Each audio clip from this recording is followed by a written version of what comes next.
Bonjour, dans cette vidéo, je vous propose d'étudier un exemple de fonction rationnelle.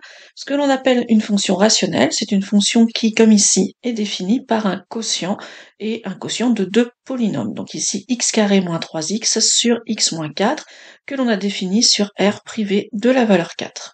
On travaillera aussi sur sa courbe représentative. Donc dans un premier temps, nous allons expliquer pourquoi l'ensemble de définition va être R privé de 4. Ensuite, nous étudierons les variations de cette fonction grâce à l'étude du signe de la dérivée. Et enfin, nous terminerons sur l'étude de quelques tangentes. Tout d'abord, donc, pour l'ensemble de définition. Cette fonction rationnelle, il va falloir faire attention à ce que le dénominateur soit différent de 0. Donc on va chercher pour que x-4 soit différent de 0. Ce qui nous amène à une valeur interdite, qui est x égale 4. Le numérateur, lui, n'a aucune raison d'avoir des restrictions. Donc ma fonction f est bien définie sur R privé de la valeur 4.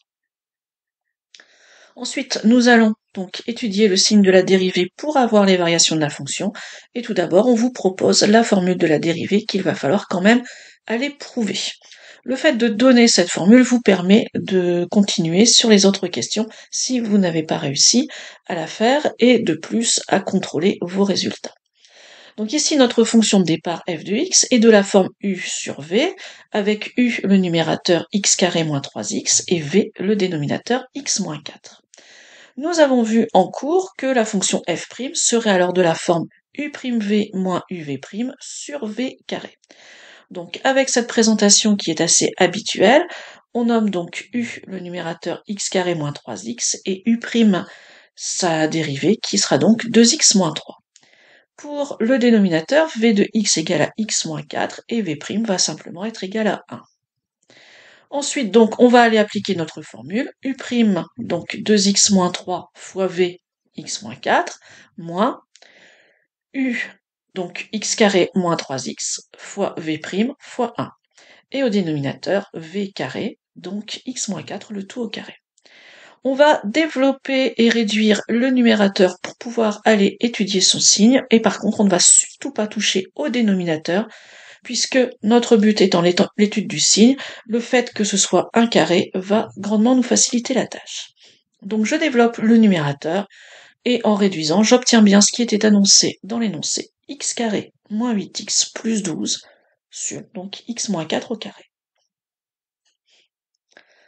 Ensuite, on vous demande d'aller établir le tableau de variation de notre fonction sur son ensemble de définitions, c'est-à-dire sur R privé de 4.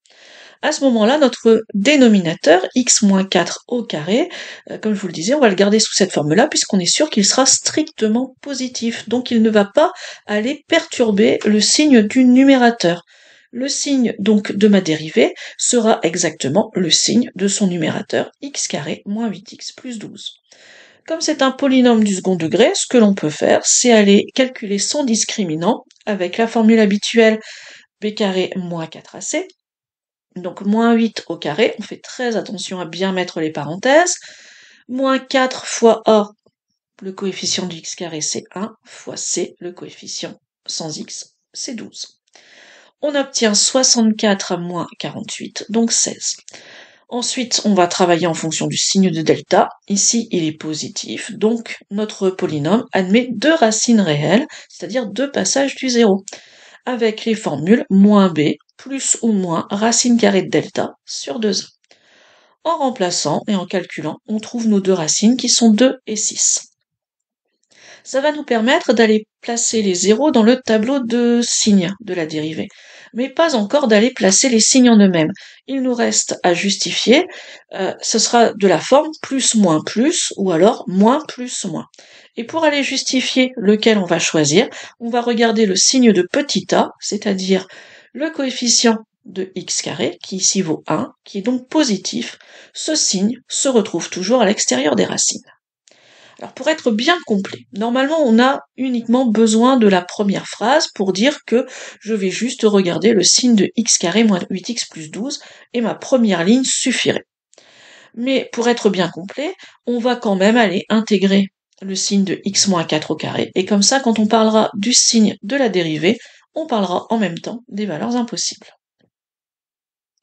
Donc pour mon numérateur, c'est ce qu'on a expliqué grâce au discriminant. On a nos deux racines 2 et 6 avec les signes plus, moins, plus qui ont été justifiés. Le signe de x moins 4 au carré, il est strictement positif tout le temps. Pour x égale 4, par contre, il est égal à 0. Au final, pour ma dérivée, j'ai maintenant une impossibilité au niveau du 4, puisque sinon je diviserai par 0, et je fais ma règle des signes, plus divisé par plus qui donne plus, moins divisé par plus qui donne moins, la même chose de l'autre côté, plus divisé par plus qui donne plus. Au final, ma fonction f est donc croissante, puis décroissante, et après décroissante, puis croissante, avec donc une cassure au niveau de cette impossibilité. Au niveau de la classe de première, les limites, les moins l'infini et plus l'infini ne sont pas exigibles, mais je les mets quand même, et par observation de la courbe, vous pouvez aussi aller les mettre, c'est toujours quand même une bonne information. On n'oublie pas d'aller indiquer les valeurs extrêmes, et donc au niveau de x égale 2, en remplaçant bien, attention, dans la fonction f, pas dans la dérivée, donc dans celle de départ, on obtient 1, et enfin, pour x égale 6, on obtiendra 9. On vous demande aussi maintenant d'aller justifier que pour x strictement supérieur à 4, f de x sera supérieur ou égal à 9. Ça veut dire qu'on se place ici dans la partie droite de notre tableau, et ce que l'on voit, c'est que le 9 qui est annoncé, en fait, c'est notre minimum. Pour aller le justifier, on va expliquer que notre dérivée, elle change de signe, et on a ce passage du 0. Donc ça nous donne toujours un extrémum local à cet endroit-là, soit un maximum, soit un minimum. Comme ici, c'est d'abord une partie décroissante, puis ensuite croissante, c'est bien un minimum que l'on obtient au niveau de x égale 6. Et en remplaçant donc, on avait trouvé que ce minimum était égal à 9. Voilà la phrase de justification qui correspond à ce que je viens de vous dire à l'oral. La fonction f est décroissante sur l'intervalle 4, 6, croissante sur l'intervalle 6 plus l'infini. Elle admet donc un minimum pour x égale 6. Comme c'est un minimum, f de x sera toujours supérieur ou égal à f de 6. Pardon, il y a une petite faute de frappe ici. Et donc f de 6 qui est égal à 9. Donc en remplaçant, f de x sera supérieur à 9. Petite remarque sur le sens de mes crochets, j'ai mis des crochets ouverts pour être tranquille avec le passage du 6 et ne pas dire que en 6, elle était à la fois décroissante et croissante. C'est un nombre qui est là pour la transition. Enfin, dernière partie, on va parler des tangentes maintenant, et on va notamment parler de la tangente à la courbe au point de coordonnées 8, 10. On vous demande d'aller déterminer l'équation réduite de cette tangente et d'aller la tracer. Donc, tout d'abord, on peut remarquer que le point A appartient bien à notre tangente, puisque en remplaçant x par 8 dans la fonction f, on obtient 10. C'est ce qu'on a ici.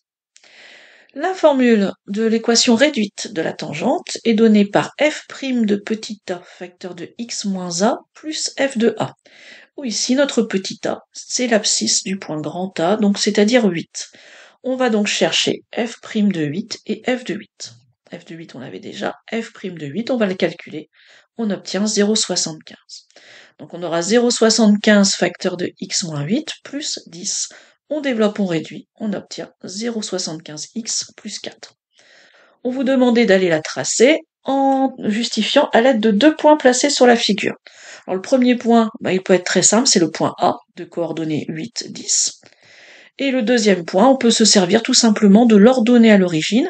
Donc je vous le redis, c'était 0,75x plus 4. Voici le plus 4 qui apparaît. Comme ça, on peut aller tracer de manière précise. Ce sera plus pratique que d'utiliser le 0,75 de coefficient directeur, puisque ce n'est pas un nombre entier. On vous demande aussi de parler de la tangente à notre courbe, qui sera au point d'origine. En effet, on a bien f de 0 qui est égal à 0, donc notre courbe passe bien par l'origine du repère, et la pente de la tangente, elle est donnée, elle, par f' de 0, qui est aussi égal à 0,75, pardon. Donc ici, je n'ai pas besoin d'avoir l'équation complète de cette tangente, je n'ai qu'à regarder les pentes de chacune de ces tangentes, elles sont identiques, donc mes tangentes sont bien parallèles. Elle n'était pas demandée, mais je l'ai tracée quand même ici. Donc on peut ici avoir le point origine et la tangente. Ça permet comme ça de pouvoir tracer plus facilement les branches infinies de notre courbe. Dernière question, qui elle était vraiment un petit peu délicate. On vous demande de démontrer que la tangente que l'on a tracée, celle au niveau du point A, ne coupe la courbe que vraiment au niveau de ce point A. C'est-à-dire qu'il n'y aura pas d'autre point d'intersection entre cette tangente et la courbe. On sait par définition qu'une tangente, elle admet un unique point d'intersection avec la courbe, mais localement, c'est-à-dire autour du point A. Il se pourrait très bien que plus loin dans notre courbe, par exemple, ici, ça augmente suffisamment pour aller recouper ma tangente. Ici, ce n'est pas le cas et on vous demande de le justifier. Donc, ce que l'on sait, c'est que si on a un point qui appartient à la fois à ma courbe et à ma tangente, un point d'intersection. Dans ce cas-là, il doit satisfaire les deux équations. Tout d'abord, l'équation de notre courbe, qui est que son x et son y vont être liés par la fonction f. Donc ym égale f de xm. On va remplacer ensuite par la formule de f. Et ensuite, si mon point M appartient aussi à la tangente, ça veut dire que son x et son y sont liés par la formule, l'équation réduite de ma tangente, c'est-à-dire que ym égale 0,75 xm plus 4. Je remplace donc maintenant f de xm, je remplace par xm au carré moins 3xm sur xm moins 4. Et donc les deux ym étant égaux, je dois ici avoir l'égalité entre 0,75 xm plus 4 et f de xm. Voici comment je pose mon équation. Pour avoir cette équation, maintenant pour aller la résoudre, je vais multiplier par xm moins 4. J'ai le droit de le faire puisque je suis sûr que xm est différent de 4 sur mon ensemble de définition. Donc je ne suis pas en train de faire des choses illégales en notamment multipliant par 0, ce qui changerait mon équation. Je peux donc travailler en équivalence. Ensuite, je vais développer et réduire le membre de gauche. Et enfin, tout rassembler dans ce membre de gauche par soustraction et par addition. J'obtiendrai enfin moins 0,25 xm au carré plus 4xm, qui viennent d'ici de 1xm plus 3xm, et moins 16 qui doit être égal à 0. À nouveau, on peut utiliser les polynômes du second degré pour aller chercher les solutions de cette équation. On obtient un delta égal à 0, donc on a une unique solution qu'on appelle une solution double, une unique racine double à notre polynôme, et en calculant, on obtient que xm est égal à 8. Or 8, ça correspondait bien à mon point A. Donc j'ai bien un seul point d'intersection en posant les équations, qui correspond à xm égale 8, et ym, ce sera forcément le 10 qui lui est associé. Donc j'ai bien prouvé que le point A était l'unique point d'intersection. Voilà pour cette fonction rationnelle. Au revoir.